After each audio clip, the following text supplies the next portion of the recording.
Recently, I've been on a quest to find underrated exotics to make builds with and find hidden gems people have forgotten about. After a few days of going through the exotics, I decided to revisit some of my favorite builds from the past few seasons, and the first one I tried was quite literally this build.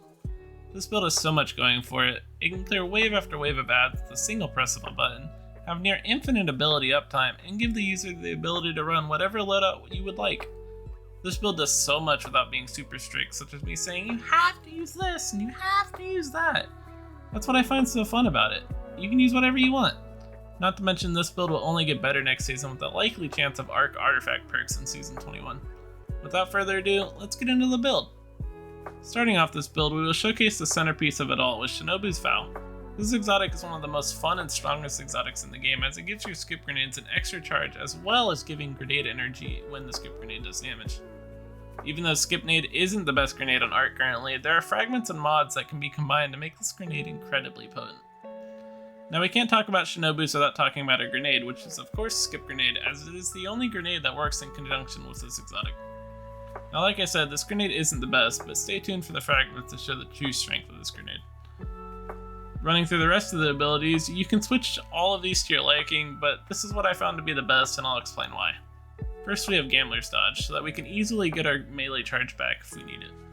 Our melee of choice is Combination Blow, as it is just an overall better option than Disorientating Blow.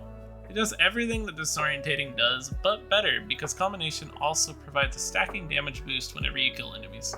This melee also refreshes 100% of your class ability on kill, meaning Gambler's Dodge synergizes really well with this melee. The final abilities are Super, which I chose Gathering Storm for the extra damage and good AoE it can provide. Our first aspect is Flow State, which states that defeating a jolted target makes us amplified, and then while amplified we have increased dodge regen, damage resist 1 dodging, and increased reload speed. This is a very helpful aspect because we are constantly defeating targets with Jolt and will basically always be amplified, which just means that we have near infinite stat boosts. The next aspect is Lethal Current, which just makes our melee stronger by giving them Jolt for a short time after dodging. This aspect also applies blind to targets you melee that are jolted. Quickly moving over to our fragments, we have a Spark of Shock, which makes our skip grenades absolute monsters because it gives them the ability to jolt on contact.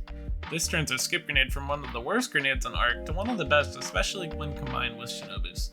This also pairs very nicely with our next fragment, Spark of Ions, which generates ionic traces when killing jolted targets on a 10-second cooldown. An ionic trace grants 12.5% ability energy to any ability on cooldown, so it is a very nice passive fragment to have in the build.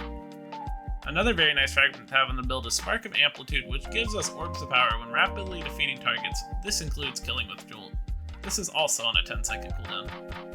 Our final fragment is Spark of Resistance, which provides a 25% damage resist when 3 or more enemies are nearby. All 4 of these fragments are passive, which means they just work in the background and require little to zero thought, as they just improve our day-to-day gameplay. Moving over to the weapons, this build is super fun in my opinion, as you can run whatever loadout you want, and it should work. If you want to make this build the best it can be, I would make sure to have a weapon with Bolt Shot on it, as it would increase the ad clear capabilities, as well as making the many parts of this build flow with weapon kills rather than solely relying on abilities. If I had to recommend a loadout, it would be Arbalist for the anti-barrier champions, as it is the one champion type this build cannot stun with abilities. I'll show you how to deal with Overload and Unstoppables in the gameplay loop, but as for the rest of the recommended loadout, any weapon with Volt Shot, probably an Icarus SMG, and any heavy weapon should work. I was using the Wendigo Nightfall grenade launcher, but literally any weapon should be fine here. Use whatever you're comfortable with, it should be okay. Now I just want to take a moment here to ask you guys to please subscribe to the channel. We're closing in on 1,000 subs, and that was my goal for the end of May. So if you guys want to help me get closer to it and just be an extra sub, be an extra viewer on the next build that I make, I'll be making a lot of builds with the upcoming exotic changes, so be on the lookout for that if you do subscribe. Other than that, I hope you guys have a good day, and let's get right back to it. Our mods for this build aren't anything crazy, as it is just your typical grenade spam setup. Starting off with our orb generators, we have Harmonic Siphon to generate orbs of power on arc multi-kills, Firepower to generate orbs on grenade kills, and Reaper for getting weapon kills after dodging. Picking up these orbs of power gives us armor charges, which we can stack 3 of. We are also adding in stacks on stacks to give us 2 armor charges per pickup instead of the 1, and we are adding in charged up to increase our max armor charges from 3 to 4. We will be using these armor charges with 2 copies of Grenade Kickstart so that we can get roughly 45% of our grenade energy back after we expend all of our energy, aka when we throw it. Next up, we have 2 copies of Bomber, which gives us 12.5% of our grenade whenever we use our dodge, and a single copy of Innervation to give us 10% every single time we pick up an Orb of Power. To round off our mods, we have 2 copies of Ashes to Assets so we can increase super energy on grenade kills, and 1 copy of Recuperation because this build does lack healing, so when we can get a little extra health for picking up an Orb of Power, we're going to take it. Mix in whatever resist mods you would like, and fill in the remaining slots with stat mods to round out those stats, enhancing our gameplay that much more. Stats I would focus on are Resilience first, then Discipline, and then whatever leftover stats you have, you can throw them at Mobility. Moving to the artifact, we don't have much that can help this season, but with Season 21 right around the corner, that should change because I'm assuming we are getting ARC perks come next season. The only perks to worry about in this artifact, though, are the Grenade mod discount, Prismatic Transfer, and Shatter Orbs. The rest is preference. Let's head over to the gameplay loop. So the gameplay loop of this build is pretty simple, as it's just ability spam. If you're far away, just throw skip grenades and mix in a few volt shot kills, and as long as you're not just spamming your grenade button over and over, you should have a skip grenade for every engagement. Be able to jolt as many targets as you can. If you get up close, just use your melee and class ability combo to get combination blow stacks going so you can increase melee damage and get a jolt on your next melee after you dodge. So you can just get infinite chains of jolting as long as you're killing enemies, and you'll just have a skip grenade also when you're up close. So just throw a skip grenade out of your feet, you'll get another jolt off.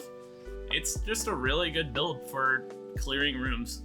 You don't need a heavy, you don't need a special to do any of this. You just use your primary weapon and your abilities, and it does some serious work because you'll have abilities for every engagement. As for champions, dealing with them is pretty simple because, like I said, you don't need a heavy for ad clear, so you can use a rocket, a GL, linear, anything you please to kill champions. In this build, it has built-in capabilities to stun unstoppables and overload champions as jolting, which is the main part of the build. So you throwing a grenade, using a jolted melee after you use your class ability, or just having Volt Shot active on your gun will stun an overload champion once you connect the bullet or connect the jolt. Once a jolt hits them, a lightning bolt hits that overload champion, they will stun. And they will be stunned as long as they are jolted, so if you do throw a skip at the overload and they have jolt on them, you can just constantly shoot them and they won't heal because they will keep getting jolted. This build destroys overload champions, and you don't really need to worry about them as long as you have an ability, which you should have at all times. Your super also does stun overload champions, but not if you stick them. For whatever reason, if the spear is in an overload champion, it will not stun them. But if you throw it next to them and it jolts them, it will stun them. Just keep that in mind.